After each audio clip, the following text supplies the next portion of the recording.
Is everyone ready? You all ready? I'd like to call the Monday, March 2, 2020 Oakwood City Council meeting to order. Would you please rise and join me with the pledge to the flag? I pledge allegiance to the flag of the United States of America and to the republic for which it stands, one nation, under God, indivisible, with liberty and justice for all. May I have a roll call, please, Lori? Mayor Duncan? Here. Vice Mayor Byington? Here. Mr. Stevens? Here. Mrs. Hilton? Here. Mr. Epley? Here. I apologize for that. I have a little crick in my back that my chiropractor only fixed 3/4 of it. So, do we have a report on the minutes of our February 3 regular session and work session? Councilmember Hilton. Yes, Your Honor. I've reviewed the minutes from both meetings, and I found them to be correct and complete, and therefore I move that they be adopted as written. Do we have a second? Second. All those in favor signify by saying aye. Aye. Thank you. So ordered. I have a proclamation, whereas March is American Red Cross Month, a time when we recognize the humanitarian organization that eases people suffering through life's emergencies across the United States and around the world. During this Red Cross Month, we thank and honor the selfless volunteers, dedicated employees, and generous supporters who make this compassionate work possible. Whereas in 2019, many volunteers helped support local communities affected by the tornadoes that struck the Miami Valley over the Memorial Day weekend by providing recovery support and other assistance. And whereas when large disasters occur in other parts of the country, local volunteers are among the nearly 9,000 Red Cross workers, 90% of them volunteers, who leave their homes to work alongside partners to provide refuge, food, relief items, emotional support, and recovery planning. And whereas the Red Cross continues to work with its partners to prevent fire tragedies through its National Home Fire Campaign, which installed its 2 millionth free smoke alarm last year and has saved hundreds of lives across the country since launching 5 years ago. And whereas the Red Cross recognizes the volunteer heroes who make this work possible to assist our neighbors when they need a helping hand, and whereas people in the community depend on the American Red Cross, whose life-saving mission is powered by the devotion of volunteers, generosity of donors, and partnership of community organizations. And whereas the month of March is dedicated to all those who support its vital work to prevent and alleviate human suffering in the face of emergencies. Therefore, under the power vested in me, I, William D. Duncan, Mayor of the City of Oakwood, do hereby encourage all Americans to support the American Red Cross and its noble humanitarian mission and proclaim March 2020 as Red Cross Month. Thank you.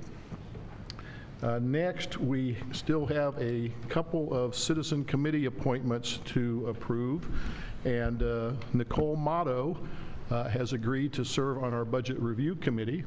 Nicole is one of our 35-member committee, which consists of 5 citizens from each of our 7 voting precincts, and we rely on them heavily to get feedback regarding our city budget and other items related to the city. So we welcome Nicole. And then Larry Henry has agreed to serve on our Personnel Appeals Board. So I would move that we approve Nicole Motto and Larry Henry to those committees, and I'd ask for a second. Second. Is there any other discussion? All those in favor signify by saying aye. Aye. Thank you. So ordered. Next, voting precincts in Oakwood are changing. So we have this on our website. People that used to vote in precinct A and B, I think that used to be at the church, the Lutheran Church. Mm-hmm. They are now, this year in 2 weeks when we have our primary, it's going to be at the Oakwood Community Center. So if you're in precincts A or B, you're going to not go to the Lutheran Church, you'll be going to the OCC. Precinct C and D that went to Edward Smith School, that stayed the same. Precinct E is going to Fairmont High School, and that's the one southeast corner. Precinct F, which is where I live, we're now going to Edward Smith School. We used to go to the church also. And then Precinct G is coming here to the Oakwood City Building. So be sure you look up your voting precinct address before you go to vote. Obviously, early voting has already started, so if you want, you can go down to the county and do early voting. So we'd encourage you to make sure you vote on March 17th, which is 2 weeks from tomorrow, and St. Patrick's Day. I think it's the first election ever held on St. Patrick's Day, so we're expecting a record high turnout. All right. And then finally, I have a public safety update. We received a letter from Lieutenant Bradley Lambert from the, I believe, the Kettering Police Department to Robert Green, the director of the Tactical Crime Suppression Unit. And it's in regards to our Detective Jeff Yount, Oakwood Public Safety Officer, and also working with the Tactical Crime Suppression Unit. And if you recall, last month at our State of the City, we recognized him because he got the TCSU I believe, Officer of the Year Award. Investigator of the Year Award. But I'd like to read this letter into the record. I'd like to express my appreciation for the efforts put forth by Detective Jeff Yount in regards to the homicide investigation in January. As you know, on January 18, 2020, Kettering Police Department was dispatched to a found body wrapped in a blanket inside a dumpster on Aberdeen. The next day, January 19, 2020, we located the apartment nearby where the victim was killed. By that evening, the suspect had been identified along with several possible locations he frequented. Kettering Police Department detectives were busy with other tasks and/or completely drained. As such, I contacted Kettering Police Department Sergeant Price and you for assistance in hunting the suspect. You both quickly agreed to offer assistance and obtain detectives to be used at my disposal, which I'm greatly appreciative of. Within a few hours, we had found our suspect and taken him into custody. Several of the detectives responded back to the Kettering Police Department and offered any more assistance without having to be asked. Most were thanked for their help and dismissed. During this time, Detective Yount had learned the suspect, who was being questioned by Detective Vandergriff and Detective McGuire, had not only confessed, but had described an area on the Kettering-Oakwood border where more evidence was located. Without being asked, Detective Yount volunteered and went with Officer Walker. They ultimately found the evidence, dug it out of a dumpster, contacted evidence, and returned to Kettering Police Department with it. Detective Yount went above and beyond, showing great effort and teamwork. Teamwork is the most important part of the work we do in law enforcement because it ensures the work is done efficiently, safely, and successfully. Detective Yount's display of teamwork, work ethic, and dedication is to be commended, and it is much appreciated. So once again, thank you, Public Safety Officer Detective Yount. If you'll please relay that to him. And then we also received a report this week from our city manager that the city received $7,041 this week in forfeiture money related to a traffic stop initiated last year by Public Safety Officer Jeff Payne. On April 14, 2019, Officer Payne ran a license plate check while on stationary patrol on Schroyer Road. The driver of the vehicle, Ernest Tate, returned with an active felony warrant for drug trafficking in Montgomery County. Public Safety Officer Payne stopped the car, arrested Mr. Tate, and upon the search of his vehicle, discovered approximately 1 pound of marijuana packaged in small baggies for resale, 30 hydrocodone pills, and just over $10,000 in cash. The $7,041 we received was part of a plea agreement with the defendant. The prosecutor received 25%, and Mr. Tate retained 10, probably to be used to pay his court fees and fines. The Montgomery County Regional Agency's Narcotics and Gun Enforcement Task Force had the larger case on Mr. Tate that resulted in the warrant being issued. Our $7,041 was deposited into our law enforcement fund with the City of Oakwood. So again, please give your report to Officer Payne that we appreciate his efforts on behalf of our city. That concludes the status report section of our meeting. We now have some special visitors here that want to address council. In regards to Dr. Sally Wilson and Leanne Fulford are going to talk about assisted suicide or applied suicide intervention skills. And well, in addition to that, we have two other members of our Board of Health. Dr. Bill Coyne is here and Nurse Diane Scott is here. So we welcome you on behalf of our volunteer Board of Health. And I'll turn the meeting over to Dr. Wilson and Ms. Fulford. All Welcome. right.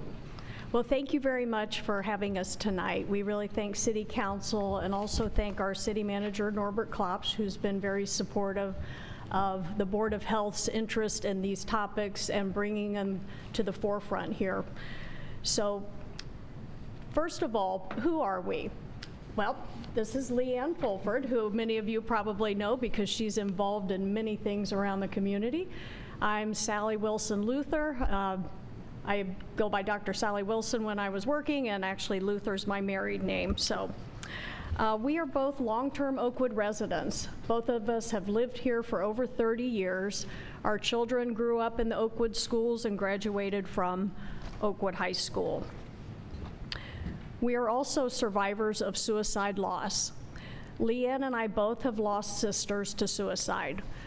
My sister I lost in 2000 and Leanne's sister in 2005.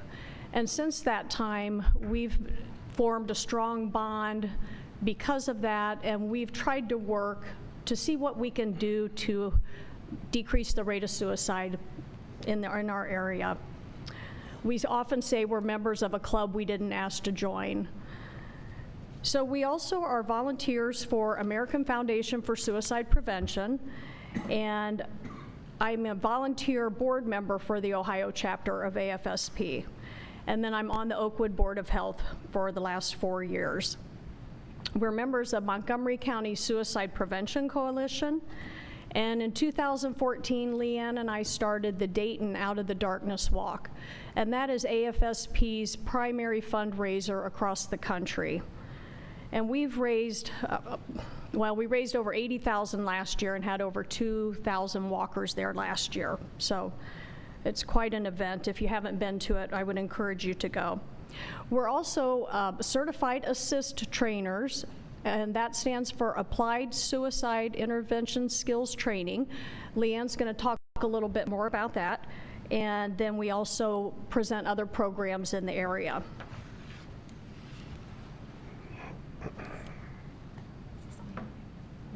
Okay, I'm going to stand over here. Just want to see. So suicide, it's important to realize that suicide doesn't discriminate. It affects everyone. But veterans is 22 veterans per day are lost to suicide, and with youth, it's the second leading cause of death in ages 10 to 34. And more youth die from suicide than from cancer, heart disease, AIDS, birth defects, stroke, pneumonia, the flu, and chronic lung disease combined. So a lot of people don't realize that. Like I said, it could be anyone, and I've just listed a few categories here, but anyone can die by suicide. And it's often a rash act. And if the person had a chance to think about it or just gave himself or herself time, they would probably still be alive. Okay. All right, so we just wanted to show you a little bit about some of the statistics about suicide. So in 2018, over 48,000 Americans died by suicide.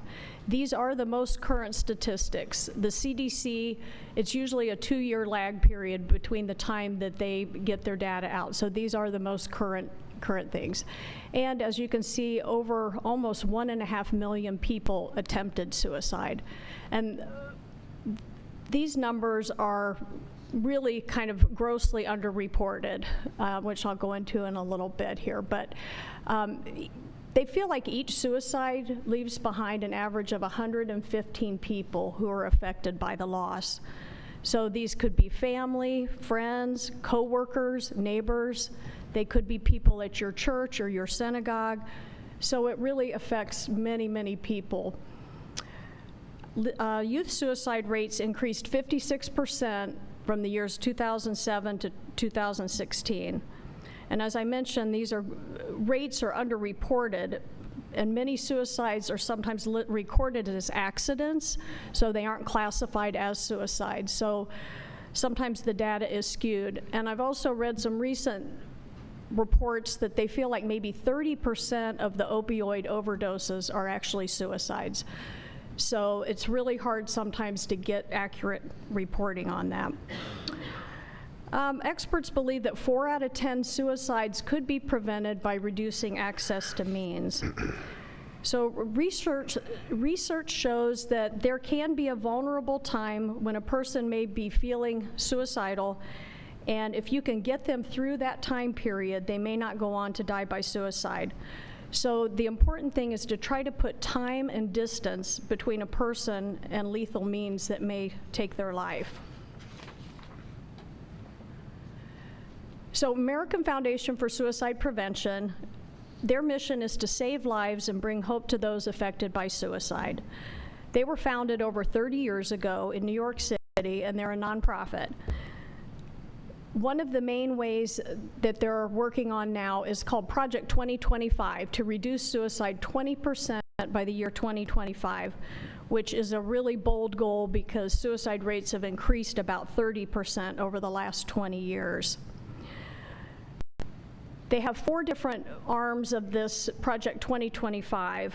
One has to do with firearm safety, and they're partnering with the National Shooting Sports Foundation regarding firearm safety. And this is so important because 50% of suicides are by firearm, and they're lethal 90% of the time.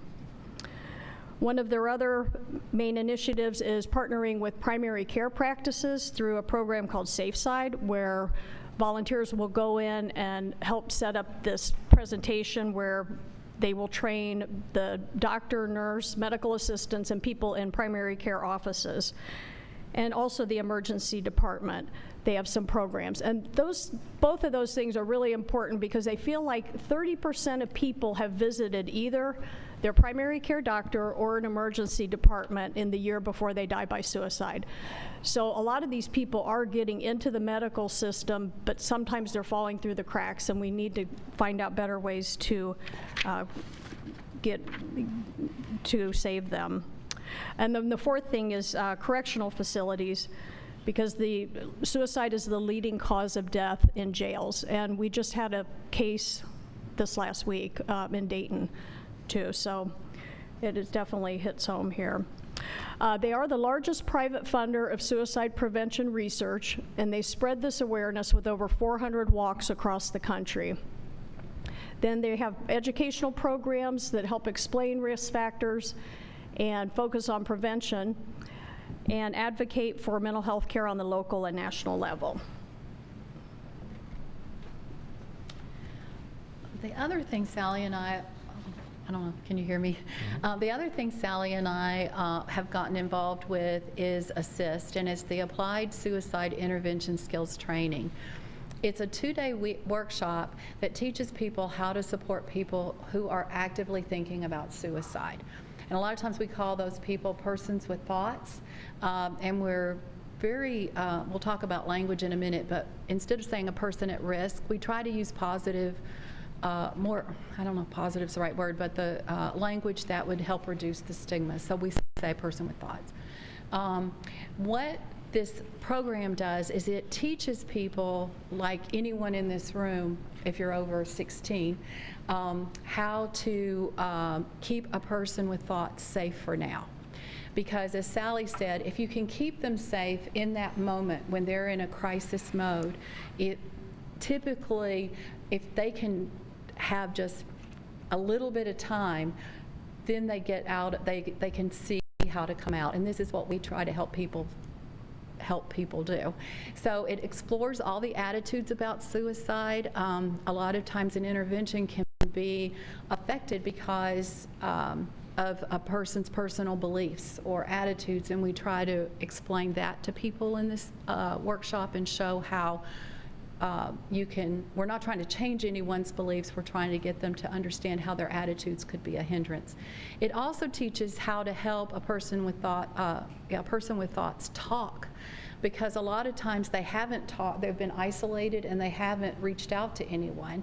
And so we try to teach people, we call them caregivers, how to hear and how to also get the person to talk and then offer that support. And the biggest thing I like about Assist, because I will say I was very nervous about when Sally was trying to encourage me to do this. I kept her at arm's length for probably too long, but I was concerned about myself because my sister's death was incredibly hard. And I thought, if I'm trying to help someone and I am not successful, I don't think I could live with that. And what this program does is it explains intervening in this Assist program as a first aid, and it's similar to CPR. So when you see someone who's dying of heart attack, or who's had a heart attack, you perform CPR. You do what you can to keep them alive, and then you hand them off to the professionals. And that's exactly what this is. It helps, what you're doing is you are applying mental health first aid for someone who desperately needs it.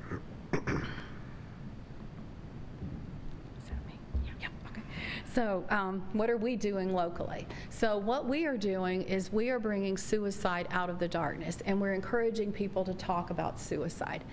And it's important to talk about suicide because, well, like when my sister died, I had no idea my neighbor across the street's brother had died. I had no idea Sally's sister had died.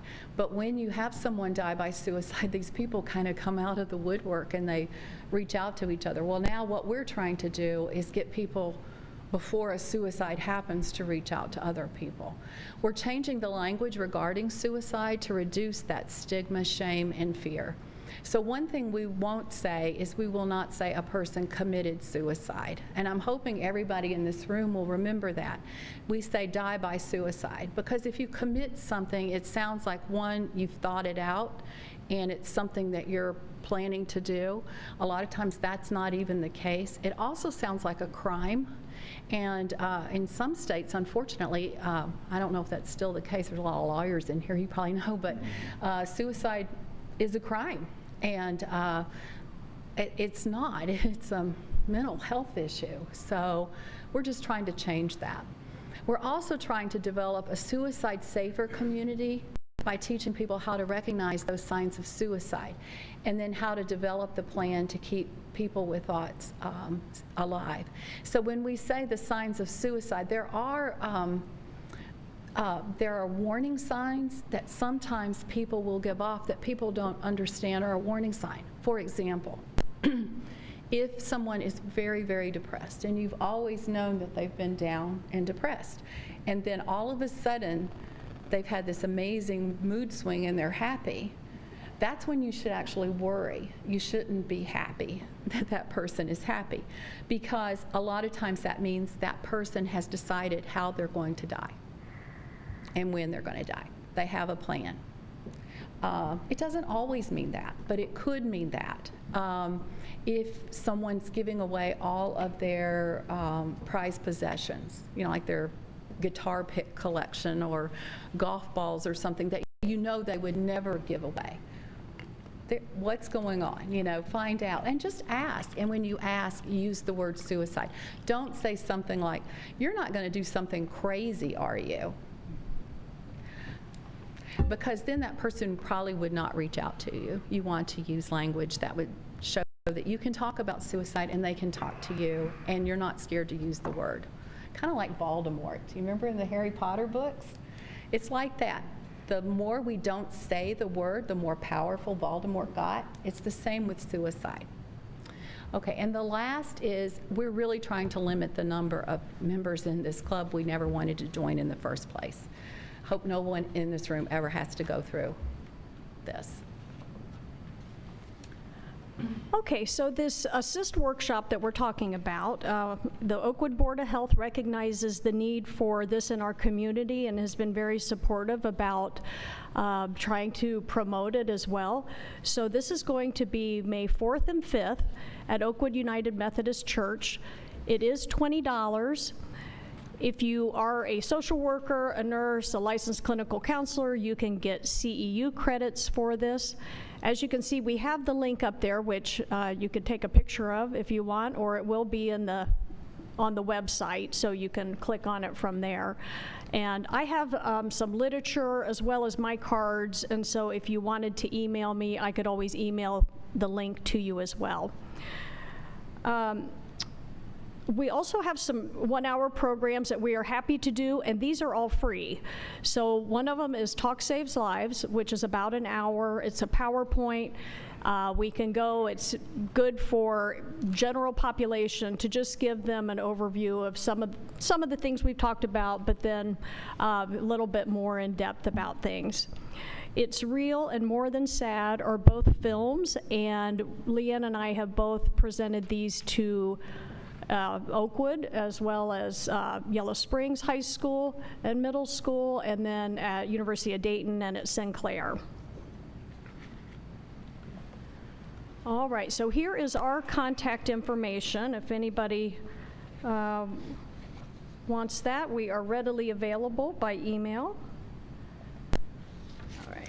And the last thought that we thought we would like to share is that it's nice to see this, first of all. This was in the paper Sunday, suicide rate climbs, and DeWine calls for action.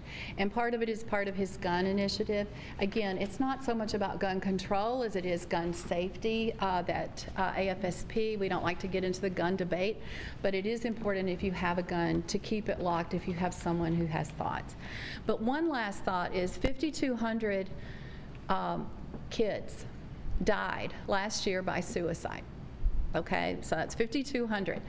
Less than 150 students have died in school shootings since 2001. Okay, so in our schools, I've been present for some of those drills. They're scary. The active shooter drills, we have all kinds of things to keep kids safe, right, from active shooters. But what is the real threat? Is the real threat an active shooter, or is their own hand? So 5,200 youth, and that doesn't mean they were all students. It's the ages of 10 to 34. But still, 5,200 youth died. So we must address this national health crisis. It's not something we can ignore, and we cannot say, oh, it's just going to go away, or they're having a bad day, it's going to get better. It's important that we talk to people and use the appropriate language and explain to them it's important to talk. So this is the Suicide Prevention Lifeline. Oh, and I also wanted to say, I meant to give these out earlier, we have these resources that we have come up with that we give out at Assist. I'll just pass them around here, and then if you have any extras, you can leave them with Lori. We have given this presentation, the Assist presentation, to local communities, but after we gave it at Kettering, we gave it to the first responders at Wright-Patterson Air Force Base, and they gave us suggestions. On the back, you'll see there's some apps. So for all those kids out here and the people who love their phones, there's apps that will help you with anxiety, depression. They're free for anyone. They were developed by veterans, but they're very good. So, and I think you're going to be able to put that on a website or something and share that PDF. All right. Thank you all very much. Yeah, thank you. Thank you. Anybody on council have any questions for Dr. Wilson? No. Thank you for your efforts on this. Leanne, it seems like you're here every time. You're a great community leader, and we appreciate your efforts, as well as our three Board of Health members who are here, Dr. Wilson and Dr. Coyne and Scott, Diane Scott. Diane Scott. There she is. Well, you know, one thing I say, and I didn't say, but you talked about, I'm sure you're referring to Carol Bach, and you know, breast cancer, 19 years ago was our first Carol Bach, and so, you know, people didn't talk about breast cancer. I had 2 aunts who died of breast cancer, and you just never said the word breast, let alone cancer. It's just something you didn't do. And so we tried to get people to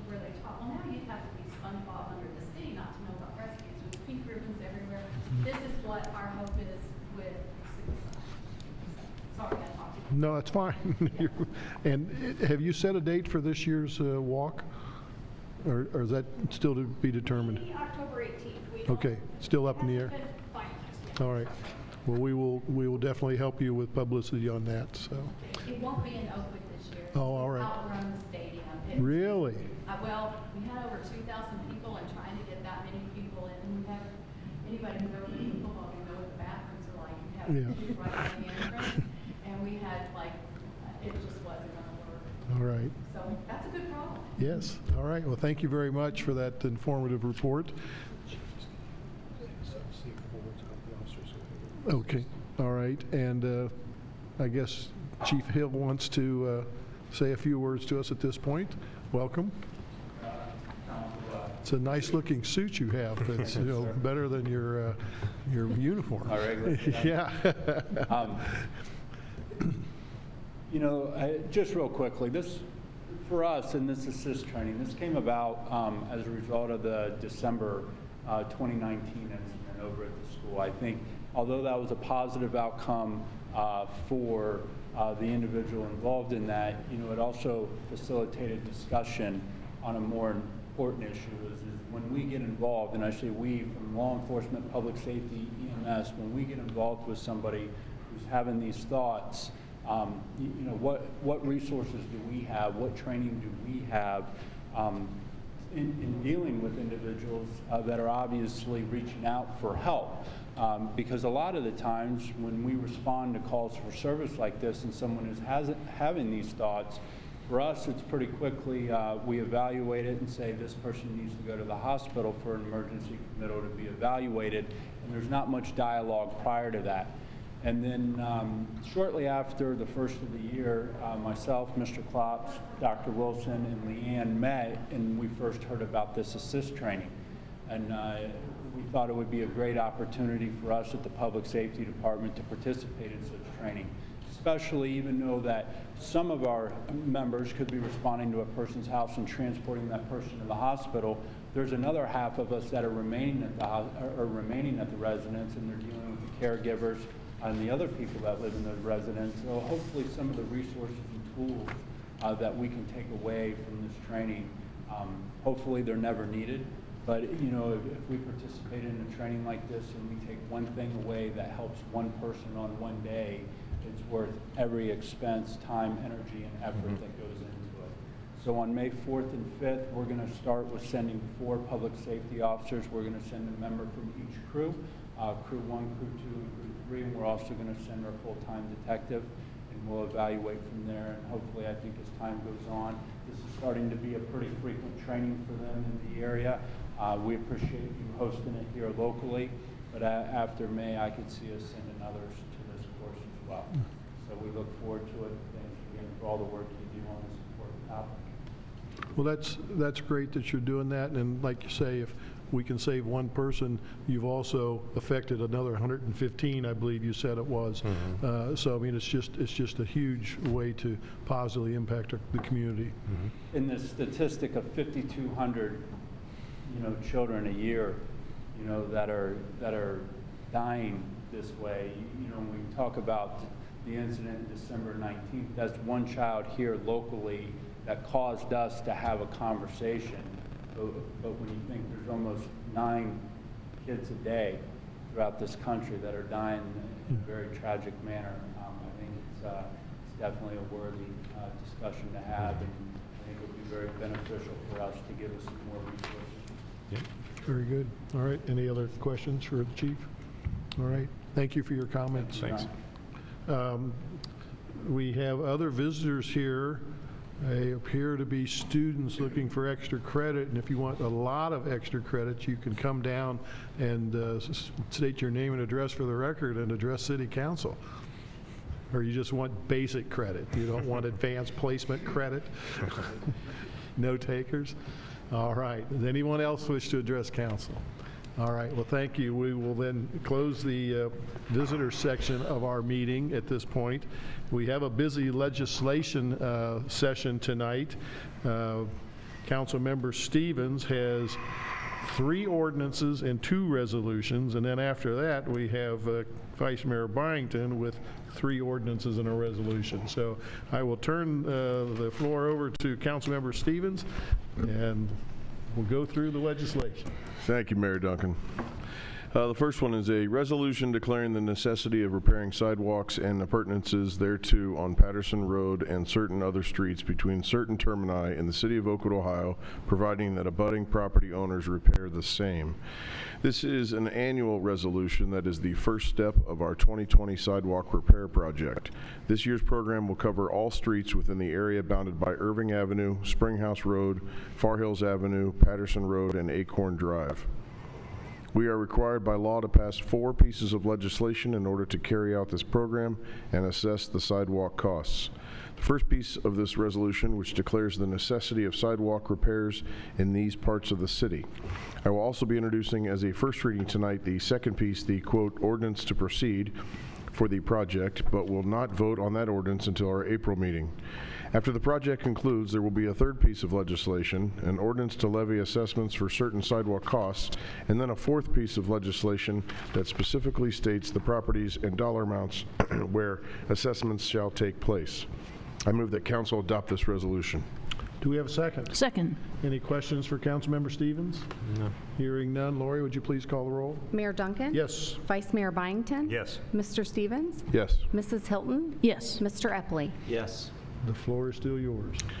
An ordinance determining to proceed with the repairing of sidewalks and appurtenances thereto on Patterson Road and certain other streets between certain termini in the city of Oakwood, Ohio, providing that abutting property owners repair the same. This is an annual ordinance that is the second step of our 2020 sidewalk repair project. Again, this year's program will cover all streets within the area bounded by Irving Avenue, Springhouse Road, Far Hills Avenue, Patterson Road, and Acorn Drive. This is the first reading of this ordinance, so I make no motion at this time. Thank you. The floor continues to be yours. This will be a resolution declaring the necessity of improving certain streets between certain termini in the city of Oakwood, Ohio by lighting the same with electricity. This is another annual resolution that is the first step of our 2021 street lighting program. Like the sidewalk resolution, we are required by law to pass several pieces of legislation to provide street lighting each year. The first is this resolution declaring the necessity of street lighting throughout the city. I will also be introducing as a first reading tonight the second piece, the quote, ordinance to proceed for the project, but will not vote on that ordinance until our April meeting. The third piece of legislation, an ordinance to levy assessments for certain street light costs, will be introduced as a first reading at our April meeting, followed by a final assessment ordinance to be introduced in July. I move that council adopt this resolution. Do we have a second? Second. Any questions for Councilmember Stevens? Hearing none. Lori, would you please call the roll? Mayor Duncan? Yes. Vice Mayor Byington? Yes. Mr. Stevens? Yes. Mrs. Hilton? Yes. Mr. Epley? Yes. The floor is still yours. An ordinance determining to proceed with the improvement of certain streets between certain termini in the city of Oakwood, Ohio by lighting the same with electricity. This is an annual ordinance that is the second step of our 2021 street lighting program. It is the ordinance that authorizes the city to proceed with the project. This is the first reading of the ordinance, so I make no motion at this time. Thank you. And for the students out there, you get extra credit if you know the difference between a resolution and an ordinance. So after the meeting, you can come talk to our law director, and he will inform you of that. Finally, your last piece of legislation, Mr. Yes, Stevens. my final one. Thank you, Mayor Duncan. An ordinance to levy special assessments for the construction or reconstruction of sidewalks and appurtenances thereto in the city of Oakwood, Ohio. This ordinance is the third piece of legislation for last year's sidewalk repair project, authorizing the assessment of the sidewalk repair costs that have not already been paid directly by affected homeowners. This is the first reading of this ordinance, so I make no motion at this time. Thank you, and you might want to come to our next meeting and find out how all this turns out. It's going to be a very exciting meeting in April. So I now turn it over to Vice Mayor Byington for his 3 ordinances and a resolution. Yes, Your Honor, and I do not get to say the word appurtenances, so I just wanted to throw it out there. The first one is an ordinance amending Section 913.06, the schedule of rates of the Oakwood Street and Public Services Code, to enable the city's stormwater utility to offer billing credits to users who mitigate stormwater runoff via on-site retention or detention system. This is an ordinance to amend the billing regulations for our stormwater management utility. The city operates a stormwater management utility to protect public surfaces and groundwaters from degradation by soil erosion and pollutants, and to maintain compliance with federal and state environmental regulations. The rates charged for this service are based on the amount of impervious or non-drainable surface areas for the average single-family residential property, which cause water to run off the property and enter the city's stormwater system. Our stormwater regulations do not provide a way to calculate credits or billing reductions for property owners who build on-site stormwater retention and/or detention facilities on commercial and institutional properties. These facilities are desirable, particularly for larger properties, because they can reduce the amount of runoff directed towards the city's stormwater management system. This reduces the wear and tear and extends the useful life of this important infrastructure. This ordinance would implement a credit system for commercial and institutional properties to be overseen by the Director of Engineering and Public Works. Under this system, owners who take steps to materially reduce stormwater runoff from commercial and institutional properties and can document the reduced impact of the city's stormwater system will be able to earn credits against their stormwater billing charge. This is the first reading of this ordinance, so at this time I make no motion. Thank you. The floor continues to be yours. Second is a resolution to approve the petition for special assessments for special energy improvement projects under Ohio's Revised Code Chapter 1710 and approve the necessity of acquiring, installing, equipping, and improving certain public improvements in the city of Oakwood, Ohio, in cooperation with the Dayton Regional Energy Special Improvement District, which is 305 Sugar Camp Circle project. At our September 2019 meeting, Council adopted an ordinance to create the Special Improvement District Assessment Fund within the city's accounting records. The purpose of the fund was to allow the Finance Department to separately account for special assessments made in connection with projects that receive Property Assessed Clean Energy, or PACE, financing.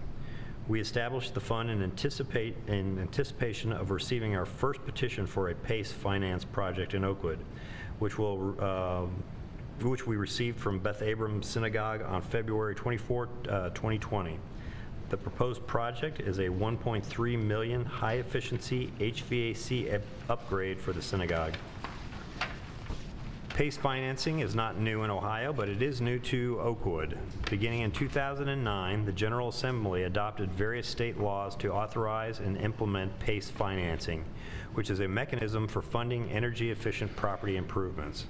The funding comes in the form of a loan which is paid via a special assessment against the property. It requires cooperation among 3 separate entities: the property owner who is interested in making these kind of improvements, a public or private lender, and a city or township that has statutory authority to levy special assessments. A key detail of PACE financing is that it does not involve the use of city funds. In our area, properties pursuing PACE financing petition to become part of the Dayton Regional Energy Special Improvement District, Dayton Regional ESID, and loans are made via a private lender through the Dayton Port Authority. Oakwood's role in the process is limited to levying the special assessment against the property, and as they are paid, remitting the proceeds to the lender to pay the loan. 3 pieces of legislation are required to approve and put assessments in place for a PACE finance project. The first, which I'm introducing now, is the Resolution of Necessity. It declares the necessity of Beth Abram Synagogue's project and approves the addition of the Beth Abram Synagogue property to the Dayton Regional ESID. The second, which I will introduce if the Resolution of Necessity is adopted, is the Ordinance to Proceed, which authorized Beth Abram Synagogue to proceed with the project. The third and final piece of the legislation is the Ordinance to Levy Assessments, which will be introduced at our April meeting after Beth Abram Synagogue has secured arrangements for its PACE financing. I move that council adopt this resolution this evening. Do we have a second? Second? Any questions for Vice Mayor Byington? Hearing none, Lori, would you call the roll? Mayor Duncan? Yes. Vice Mayor Byington? Yes. Mr. Stevens? Yes. Mrs. Hilton? Yes. Mr. Epley? Yes. And the floor is yours. Short one here. This is an ordinance determining to proceed with the acquisition, installation, equipment, and improvement of certain public improvements in the city of Oakwood, Ohio, in cooperation with the Dayton Regional Energy Special Improvement District that was just mentioned. This is the second piece of legislation required in connection with the Beth Abram Synagogue HVAC upgrade and authorizes them to move forward with securing PACE financing for their project. I move that council waive the second reading and adopt this ordinance tonight. Do you have a second? Second. Any questions for Vice Mayor Byington? Because we're waiving the second reading, it requires a 4/5 vote of council as opposed to a simple majority. Would you please call the roll, Lori? Mayor Duncan? Yes. Vice Mayor Byington? Yes. Mr. Stevens? Yes. Mrs. Hilton? Yes. Mr. Epley? Yes. And your final piece of legislation, Vice Mayor Byington? Yes, Your Honor. This is an ordinance amending Section 17-107.5, which is the presale inspection and certificate of occupancy required for new owners and tenants of the Oakwood Property Maintenance Code to provide for the waiver of rental inspections when a rental unit has already been inspected in the previous 12 months. This is an ordinance to clarify the process and timing for rental unit inspections under the city's rental inspection program. This long-standing program requires landlords to obtain a rental unit inspection and provides certain tenant information each time there is a change of tenant. Regular property inspections are important in a city like Oakwood, which has a well-maintained but aging stock of housing. But inspections can be intrusive, and the need for regularity must be balanced with private property rights. For that reason, the city staff has recommended that we cap the number of inspections at 1 per year per property unless the property has a history of complaints or other issues that would warrant an inspection. Under the proposed amendment, the city would have discretion to waive the inspection requirement if all of the following 3 conditions are met. 1, the property has already been inspected within the previous 12 months. 2, the city has not received any zoning or property maintenance complaints about the property within the previous 12 months. And 3, the property owner is otherwise in compliance with all requirements of the property maintenance code. This is a first reading of this particular ordinance, and I make no motion at this time. Thank you. Excuse me. That concludes the legislation piece of our agenda. So now we have a very interesting report from Jennifer Wilder, our Director of Personnel and Properties. Welcome, Jennifer. Thank you for that introduction. I appreciate the opportunity to address you this evening. A preview of the items that I'll discuss tonight, an update in the Properties Department including zoning and property maintenance, an update on our presale rental inspection program, an update on the Vectron project and how it will affect Oakwood residents, a brief development and construction update, and a business update, as well as a few updates on personnel. The zoning department exists to protect Oakwood residents. For most people, the biggest investment they'll make in their lifetime is the purchase of a home. By enforcing the zoning and property maintenance codes of the city of Oakwood, the city is working to protect property values and the values of those around you. We do that by reviewing and analyzing land use, zoning proposals and requests, and administering permits for improvements made to property. Our number 1 goal is compliance with council-approved zoning code and property maintenance codes. I encourage residents to contact our department before taking any major steps towards property improvement. Knowing Oakwood regulations ahead of time can certainly save residents at their property some time. Oakwood's Code Enforcement Officer, Ethan Kruger, will meet residents at their property and walk them through the permitting process so that they have a clear understanding. And as you can see from the numbers shown, the zoning department is a busy place with 353 permits issued in 2019. In addition to zoning, the code enforcement officer also does our property maintenance code enforcement. He will do ongoing enforcement as well as an annual citywide inspection done via automobile. Property owners are contacted by letter if there are violations and are given a reasonable deadline to complete repairs. Just some statistics. Over the past 5 years, we averaged about 215 property maintenance violation letters per year, and in 2019, we sent out 158 letters. The most common violations in those 158 letters are dead or diseased trees and chipping or peeling paint. We do work with property owners who require additional time to correct the violations, and in the rare circumstance that an owner would make no attempt to correct the violation, we would proceed with the citation through the Oakwood Municipal Court. Of those 158 2019 letters, we are continuing to work with 4 open cases. As I mentioned earlier, the zoning department issued 353 permits for work done to Oakwood properties. This just represents over $5 million reinvested into the community, which further reinforces our strong and consistent property values. A brief update on our pre-sale and rental inspection program. It was established in 1968 to ensure that properties are code compliant at the time of sale or that they're brought into compliance shortly thereafter. And as the Vice Mayor just mentioned, this program is especially important to a community like Oakwood with an aging housing stock. In 2019, the city performed 427 pre-sale, rental, or business inspections. The next few slides are an update on the 2020 Vectren project. Between April and October of this year, Vectren will replace underground gas distribution pipes and home service lines in the Oakwood neighborhoods that are identified in yellow on the following slides. In all work areas, Vectren is installing new polyethylene pipes in place of old steel and cast iron pipes and is moving indoor gas meters to outside wall locations. This is the continuation of a multi-year Vectren infrastructure replacement project in Oakwood. And Oakwood residents who are personally affected by the work will receive detailed information from Vectren. So the first section is Project A. This includes work on Park Avenue between Harmon and Oakwood Avenue, on Oakwood Avenue between Park Avenue and West Thruston, West Dixon Avenue, Harmon Avenue between Far Hills and West Dixon Avenue, Harmon Terrace, Runnymede Road between West Thruston and West Dixon, Catherine Street, and then it also includes work on the alleys that are included in the shaded area. Project Area B includes work on Oakwood Avenue between Far Hills and Ridgewood Avenue, most of Ridgewood Avenue and Skank Avenue, Glendora Avenue between Ridgewood and Skank, Spring Grove Avenue between Ridgewood and Skank, and it also includes work on the alleys included in the shaded area. And lastly, Project Area C includes work in Runnymede between West Dixon and Walnut Springs Drive, Oakmead Place, Thornhill Road, and Walnut Springs Drive. The Vectren pipeline project maps are included on our website under the Engineering and Public Works projects, or they're also available at Vectren's website, which is vectren.com. And on Vectren's website, they do update those maps weekly, so it shows items that have been completed.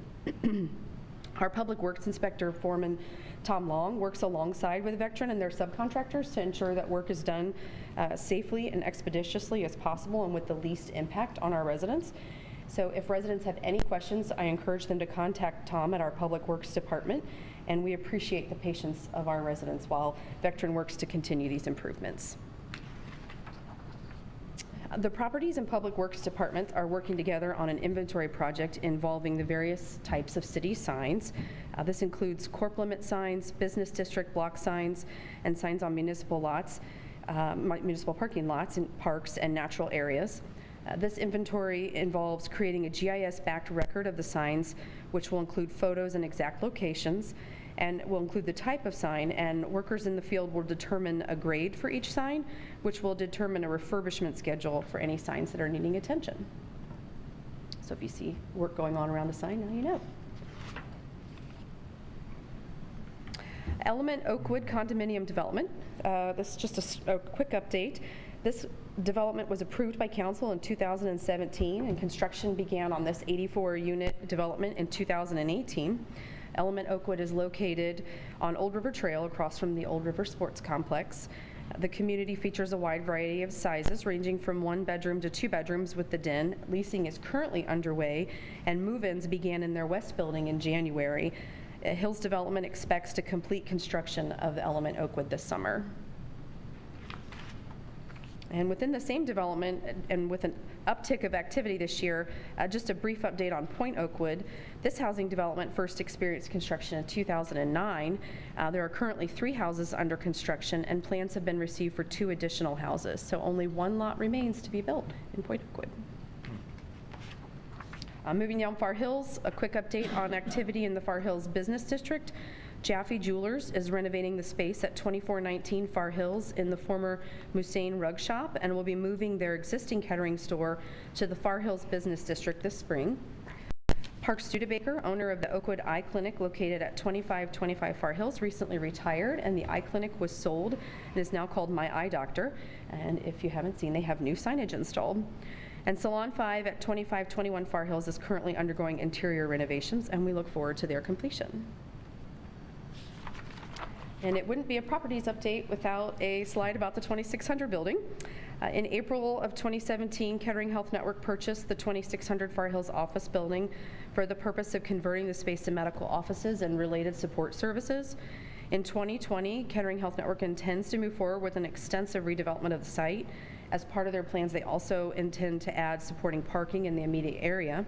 I can say that no plans have been received to date. However, conversations with Kettering Health Network's Business Development Office do continue, and I hope to have more information in my next update. In personnel news, since my last update last July, we've seen the retirement of 3 key employees. Alice Young, who was recognized for her 41 years of service as our Assistant Finance Director. Linda Young, 18 years as our Clerk of Courts in the Oakwood Municipal Court, and Pat Knight Bopst, 20 years as a Public Safety Dispatcher. We've also welcomed the following new employees: Levi McMonigal and David Carmine, our new general service workers that serve in our refuse division. Gloria Corona Luna serves as an account clerk 1 in our finance department. Kyle Seward is our newest public safety officer. Jennifer Anderson is our newest public safety dispatcher. Sarah Clever was recruited to be our newest deputy clerk of courts, and Doug Spittler was recently appointed as our director of engineering and public works. And the city is currently recruiting. Right now on our website, you can find information on both seasonal and full-time positions. Seasonal positions available are the day camp counselor, Boulevard and Smith Gardens maintenance workers, public works laborers, and pool concessions and lifeguards. Our seasonal employees work May through August, a variety of hours. The day camp counselor, Boulevard and Smith Garden maintenance, and public works laborers must be 18 years old to apply, and pool concessions and lifeguards must be 16 years old to apply. I would encourage anyone who is interested in working for us this summer to apply as soon as possible for first consideration. We are currently filling those positions. And then as far as full-time positions available, we have a general service worker serving our parks, our leisure services department available, and we ask for applications to apply by March 20th. Again, more information is available on our website, including the employment application and instructions for applying. And speaking of online, I'll close with a brief update on the city's new website. Our website went live in June of 2019, and since that time, there have been over 54,000 browsing sessions. The search feature on our website is second only to Google. It's the fastest way to find information about the city, and I've highlighted it right here, front and center. And if you miss that, it's also in the right, the little search bar. Popular searches on our site have been our employment application and announcements, online bill pay, trash and recycling information, and OCC information. Further down on our page, and I apologize I couldn't make it fit, but there is a piece called the Service Center, and that's where you'll find frequently asked questions. And there are 100 questions listed in there, and I'm sure you're curious to know, what is the most popular question? Anyone? Where can I find city ordinances and regulations? Ooh. Tied with, may I include large or bulk items with my weekly trash? In the rare chance that you cannot find what you're looking for, email us and let us know. Our contact information is all over the website. We like to add information to the website daily, and chances are, if you're looking for it, someone else is too. So I appreciate the opportunity to update you tonight, and I'd be happy to answer any questions you have. Any questions for Jennifer? No, very thorough. Thank you. Thank And you. I will put in a plug. The website is 100 times better than what it was, when I started. In fact, I think when I started, we might not even had a website, but it's much better than what we had, and we appreciate you. I know, Lori, you're very instrumental in that as well. So thank you for your efforts on behalf of our city. Thank you. Okay. We now have, I believe, a city manager report. And I have a report tonight, which I'm going to deliver from the front here, Oh, okay. and it's some details about our Schroyer Road project that we talked about a few years ago. I want to share some good news about how that project has unfolded and how that roadway is performing. So if you Okay. allow me to move to the podium. Yep. Yes, they are.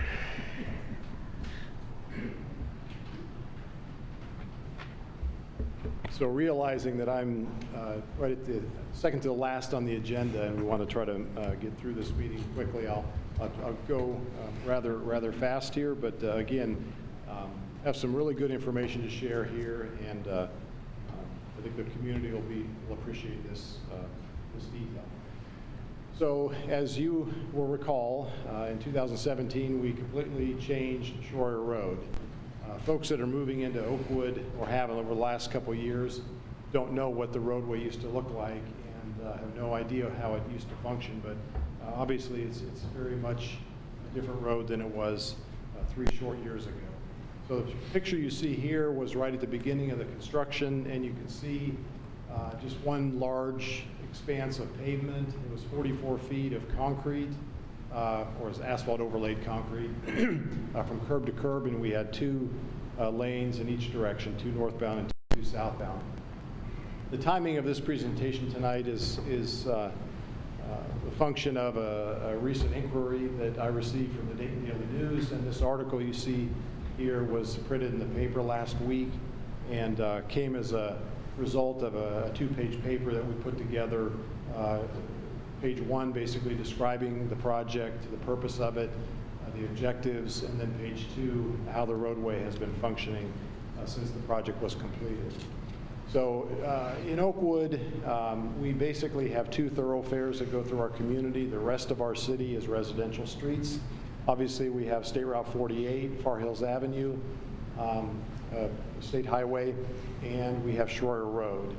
And Schroyer Road in Oakwood is 1.1 miles long. Of course, we have Kettering on the south side and Dayton on the north side. And what we did with the project is we eliminated the 4-lane section, or we converted the 4-lane section to a 3-lane section. And we ended up with 1 lane northbound, 1 lane southbound, and a dedicated left turn lane in the middle, and then a couple bike lanes. And what we did is called a road diet, and I always get a chuckle when I run into the mayor of Kettering, because he thinks that term is just hilarious, road diet. But I guess the basic reason that term was chosen for this particular roadway conversion is because, in effect, you're taking a larger roadway and you're shrinking it down a bit. And under the right conditions and circumstances, the roadway can actually move more vehicles than the larger road. And as you'll see here in a few minutes, the number of crashes that occur on it can be dramatically reduced. So this is a picture of construction just near the beginning of the project. And again, this was obviously taken from a drone, but you can see what I often refer to as the landing strip sort of condition of that roadway. And because it was such a large piece of pavement, it really encouraged speeding. And we had a lot of ticket writing out there, and we had a lot of people speeding on that roadway. Here's a picture. This was on the cover of our 2017 City Annual Report, and this is the final product. And you can see a much dramatically changed roadway with, again, the left turn lanes, the bays, the bike lanes on both sides, and then 1 through lane in each direction. And here's a aerial shot, and this shows you about the middle of the photo there, one of the pedestrian crossings. We have 2 within the project and a 3rd one on the far north end, which I'll explain here in a few minutes. So the project included several different components. Again, the construction of the left turn lanes at each of the 16 cross-street intersections, and I'll tell you that for a stretch of a little over 1 mile of roadway, having 16 cross streets, that's a very dense number of cross streets, and it's a bit unusual, but it made this particular roadway a good candidate for the projects. Again, we've added the bike lanes. We importantly increased the space between the traveling lane and the sidewalk from 2 feet to 7 feet. So in the pre-construction condition, why if you were walking along the street side edge of the sidewalk and put your arm out, at least with my arm, I literally, my arm would have extended past the curb and could have been struck by a vehicle passing. That's how close the sidewalk was to the traveling lane. Now with that 5-foot bike lane, why we have a full 7 feet there, which makes the pedestrian experience much safer. We built the raised medians with the trees in the mulched area, which is a great ambiance enhancement for the corridor. And then, as I mentioned before, the crosswalks. We have one north of Wonderly, one north of Telford, and then we also have a rebuilt crosswalk / bike crossing at the north end of the project, just north of Delwood. All 3 of those are equipped with the flashing beacon technology, so as a pedestrian or a cyclist would want to cross there, they push a button and a bright beacon flashes to alert motorists.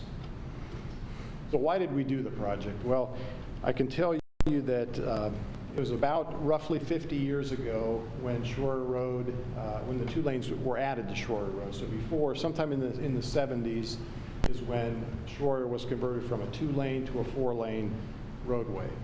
And our research a few years ago told us that that was done in preparation of an inner beltway that was part of a regional transportation improvement plan.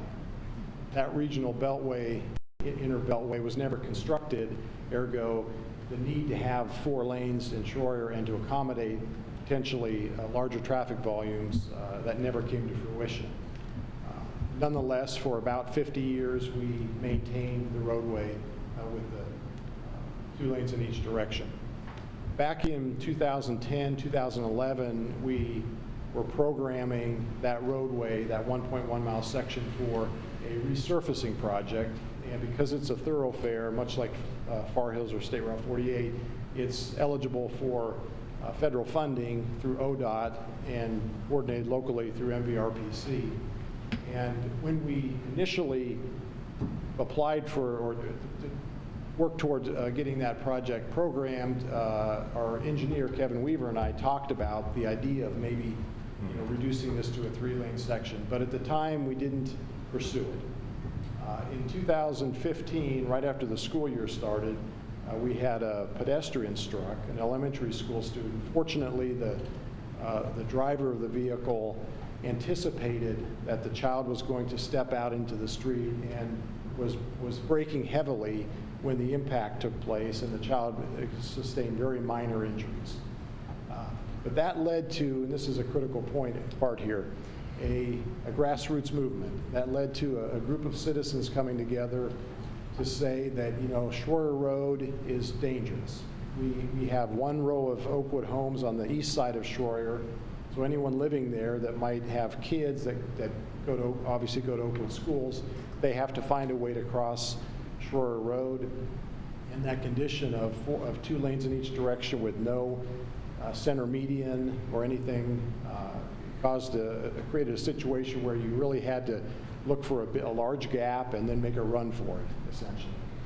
And initially, that citizen group asked for a traffic signal to be put in, but we very quickly determined that building a signalized intersection maybe midway down the roadway, for the folks that live on either end, they're looking at upwards of a half-a-mile walk to get to that signal, and the vast majority of people won't make that walk. They'll continue to try to run across the street. So that was one reason not to pursue the traffic signal. The other was that the traffic volumes, including pedestrian volumes, at each of those 16 intersections, why none of them met the warrants required by the state of Ohio to justify the installation of a traffic signal. So, A, we don't think it would have really solved the problem. B, it was not justified under the state warrant program. So we engaged then in a deeper study of the corridor to see what else we could do, and this is how we settled on the road diet concept. The key part of this roadway qualifying for that was the traffic volume. And we have just between 14 and 15,000 vehicles a day that use Shorter Road, and that was just below the numbers that you could expect road traffic flow to continue to work properly when you reduce from 4 lanes to 2 in each direction. So, as you know, any major change in Oakwood brings people to public meetings, and we have a few folks here tonight, but as you remember, back in 2016, we had some heavily attended meetings of people concerned about what we were proposing, and rightly so. But at the end of the day, the numbers and the engineering study really justified, again, this road diet concept, and so you approved it and we implemented it. And importantly, the primary focus was safety and reduction of accidents. That's what the main focus of the project was. So any and all police departments in Ohio are required by the state to submit accident data. So there's a database. It's maintained under this TIM system by ODOT, and it's readily available for traffic engineers and others to access to do research on roadway sections. So we use that database, and basically what you see here is before the project, over a 3-year period, 2014 to 2016, we had 62 crashes on that roadway. And importantly, about 25% of those were crashes that resulted in injury, and that's a high number. A much higher number compared to statewide averages is that third bullet, which shows that almost 40% of the accidents were caused by rear-end crashes. And the explanation for that is very simple. With all those 16 cross streets, there has been and continue to be a very large number of left turn movements, either northbound left turn into Oakwood or southbound left turn into Kettering. And prior to the project, every vehicle that was sitting in the center lane, either northbound or southbound, waiting for a gap to make that turn, why they had cars behind them approaching. And many of the accidents that we found through the research were not the first car, because the first car typically can see a car stop there waiting to make a left turn, but it's the second and third car. And oftentimes what would happen is the second car waiting would wait for a gap to go to the curb lane to continue on, and when they would make that abrupt movement, why a car coming from behind would not see the essentially parked car waiting to turn left, and you would have a rear-end crash. And with the excessive speeds, which the speed count we did in 2016 showed, we were 6 to 11 miles per hour above the speed limit, why you can imagine what those rear-end crashes looked like. So these are our numbers here of total crashes, again, in 2014, 15, and 16. The blue bar is damage, property damage only. The red is injury. And I'll show you in a minute the comparison to the after construction. So again, the objectives were to reduce the number of crashes, the severity of crashes, ergo the amount of injuries or extent of injuries, and then also to make a safer environment for pedestrians and cyclists. And we also used the project as an opportunity to enhance the corridor. And if you think back to our city comprehensive plan, there's a chapter in there about different parts of Oakwood that we want to, over time, want to look at enhancing. And the Shorter Corridor has always been mentioned there as one of our neighborhoods that could stand to be improved in terms of keeping that residential feel. So this project gave us an opportunity to work on that. So here are the after construction numbers, 17, 18, and 19. And if you look at these side by side, you can see the dramatic drop in not only total accidents, the blue bars, but probably more importantly, the accidents with injuries. So basically, if you look at the red bars, we had 15 accidents with injury 3 years prior, and just 2 in the 3 years since the construction. These two bar charts, if you look at the y-axis, one is 0 to 20, one 0 to 10.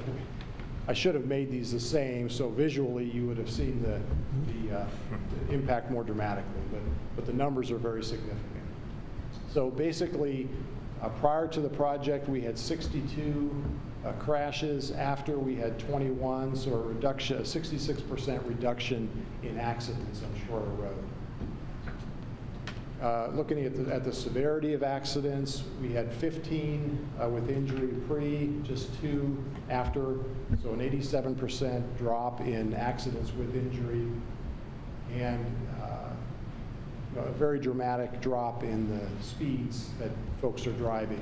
And I can tell you, and I'm sure the kids behind me that are driving, which I think that they probably all are, can tell you that it's hard to speed on Schroeder anymore. Back in the day, it was easy and it was a natural thing, but now it's much more comfortable to drive the posted speed limit. And here's an interesting statistic which bears out the fact that the best way to control speeds is through the design of a roadway and not through enforcement. And so what we have here, basically by reconfiguring the roadway, is a significant drop in the speeds and the resulting drop in the ticket writing on Schroeder. And looking at 2016, we had 236 tickets. 2018, just 36. I mean, that's a very dramatic drop. And this frees up our officers to patrol other parts of Oakwood as opposed to sitting out there like they used to.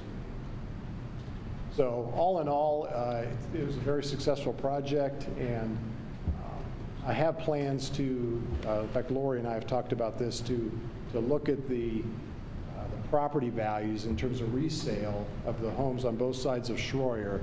Now it's going to take, need to let a few years pass, but at some point, maybe in a year or two, we're going to look at sales, and I think what we're going to see, anecdotally, I've already heard that the values have gone up, and homes are easier to sell, but I think that'll bear out in hard facts if we take a deeper look at that within a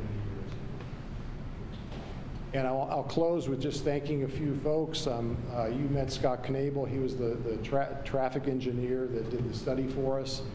Did a fantastic job. The MVRPC staff, under the direction of Brian Martin, the executive director, worked with us to change the scope of what originally was a resurfacing project to building the center medians and reconfiguring the roadway, so we appreciate their help. Likewise, the staff up in Sydney at ODOT District 7 that managed the flow of the federal money for this project was very helpful. And a couple of their folks participated in the public meetings that we had here. And then finally, our colleagues to the south here at the City of Kettering. This was a great partnering project. You'll recall that the City of Kettering did a roadway asphalt surface overlay of their section of Schroeder from the Oakwood Corp line near Dorothy Lane to Stroop. And that was part of our project. We did a joint project together, so it was all bid together. And we ended up hiring the City of Kettering Engineering Department to prepare the detailed plans for our section of the project, as opposed to using an outside consultant. And they did a fine job, and we appreciate their help as well. Happy to answer any questions. Gotta love drones anymore. You can get all kinds of pictures of them. I think most people that I've heard from have said nothing but positive things about the conversion. In 2016, though, it was the end of the world. But in Dumbest thing we've ever 2016, done. yes, we have many files for this project, but there is one pretty thick one that's dedicated to the public outreach component that was required for the federal funding. And there were quite a number of written responses back from citizens expressing concern that this would not work, and there were going to be backups, and Yeah. none of that has happened. And importantly, the volumes, the number of people using Schroyer has not changed dramatically. So we're still getting the same 14,000 to 15,000 people being able to conveniently pass through our city. Well, when we held that special meeting with some of the citizens, one of their main concerns was they were concerned about the speeding and all the excess traffic on Delane and Hathaway, I mean, even actually all the way over to Schaefer. And you know, that in my mind, that has not happened. I think there's just as many cars on Schroyer now as there was before. And the key to it is that it's actually a smoother ride now, and the fact that you don't have to stop and wait for someone to turn left. It's just, Right. you just go straight. You know, and then actually at the beginning, we even said one of our issues could be RTA buses could stop and might hold you up for a little bit, even though there were some, I don't remember the exact number, I don't know if you remember, we had some of the bus stops taken away just to help that situation, but there's still plenty of bus stops out there on both sides. And actually, by doing a little last minute changes to the scope of the curbs, you actually can go around the buses now when they stop, and it's not a safety hazard either. It actually works because I don't know if officially at every bus stop there's a opening for a left turn lane, but it works. You're not driving near the curb, you're actually going into the left turn lane and you're just going right around, so it works fine. Right. I drive on the road a lot due to where we live, and there's no issues there at all. It's been, the project turned out wonderful. I agree. Okay, any other questions for the city manager? Okay. Do you have additional reports? I do not, Your Honor. You do not. Okay, then we will go to council comments. Councilmember Epley. Thank you, Your Honor. Just a reminder that the primary election is March 17th, 2 weeks from tomorrow. Thank you. Councilmember Hilton. No comments, Your Honor. Councilmember Stevens. Just one topic I'd like to address again. It's been brought up, you've seen it in the paper. I want to commend Jay Weiskircher, who's the executive director of the MVCC, and his staff for working so diligently on the Gateway Fiber project. The Miami Valley Communications Council Gateway Fiber project has won an award.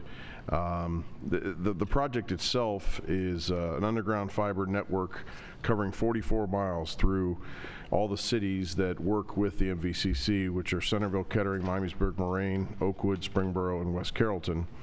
And this is a 6-year project. That's how long it took to get this project done from start to beginning, with ups and downs and all the cities working together. There were over a dozen countries that submitted entries for the Smart 50 awards, and the MVCC's Gateway project won for the urban infrastructure category. That award will be presented in Denver. I know Mr. Weiskircher will be attending that in April of this year, and just wanted to just make a comment on that to say how great it is that all the cities work together, and then the MVCC staff and Mr. Weiskircher did a fabulous job bringing that together and getting that award. It's a big honor to get that award. It was very well done. All right, Vice Mayor Byington. No comments. Okay, I saw an article here today that said that the Dayton area is first among cities for the size of its economic development projects, and Site Selection Magazine released its annual Governor's Cup ranking of the Dayton Metro reading as the top region for the 4th time, and the 14th consecutive year that the Dayton metro area is ranked in the top 10 for economic development projects. And it reminded me of when we were fighting with the legislature up in Columbus and my friends at the Ohio Society of CPAs of how municipal income taxes are the cause of why we don't have good economic development. And I remember talking with Jeff Hoagland and saying that, you know, we've been for 14 years now getting economic development awards, and he said municipal income taxes never come up when people are relocating to the Dayton area. It's everything else that we have to offer the community, and that was made me feel good. And then I first told this story in February 2015, but I need to share it again tonight. Last month marked the 70th and now 75th anniversary of the liberation of the Auschwitz concentration camp. Tonight I want to tell you the story of Richard Dutro of Lakewood, Ohio, a suburb of Cleveland. At age 19, he served in the famed 42nd Rainbow Division of the American 7th Army and was awarded a Bronze Star. His division liberated the Dachau concentration camp. He would not talk of his wartime experiences for almost 60 years. In response to numerous reported instances of Holocaust deniers in the news media, he now describes his personal experiences to middle school and high school students. I have heard his story, and it is compelling. After the war, he received an undergraduate degree from the University of Dayton, his master's from Miami University, and his doctorate from The Ohio State University. He was a teacher and administrator for over 40 years in the Lakewood City School District. Several years ago, he went to Washington, D.C. with his family to visit the World War II Memorial. His son-in-law bought him a veteran's ball cap, which he reluctantly wore. They also visited the Holocaust Museum in Washington, D.C. The tour guide, upon seeing his hat, asked him where he served. He replied he served in Europe and liberated Dachau. She exclaimed, "You liberated me." They embraced and cried together. Richard Dutro is my uncle, and although he will probably disagree with me, Richard Dutro is a true American hero. Why do I tell you this story? Many of you know, or should know, about the yellow star attached to the clothing to identify the Jews in the camp.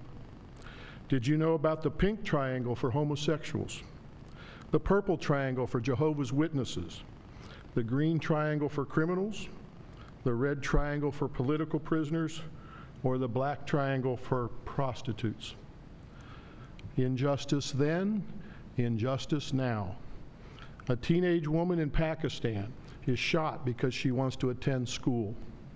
A woman in India is raped and murdered because she is considered to be a lower caste. Now ISIS has beheaded and crucified children, sells them as sex slaves, and has buried children alive. As the German theologian Dietrich Bonhoeffer once said, "Silence in the face of evil is itself evil. God will not hold us guiltless.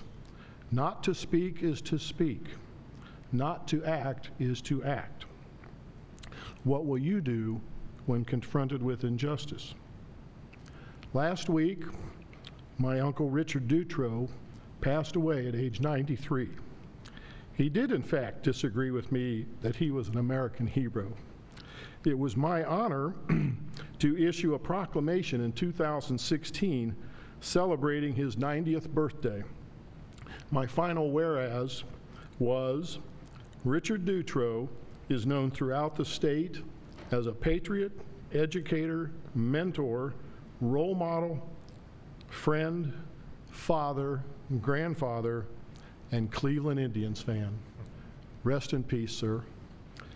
We are adjourned. Our next meeting is April 6, 2020. Thank you for listening.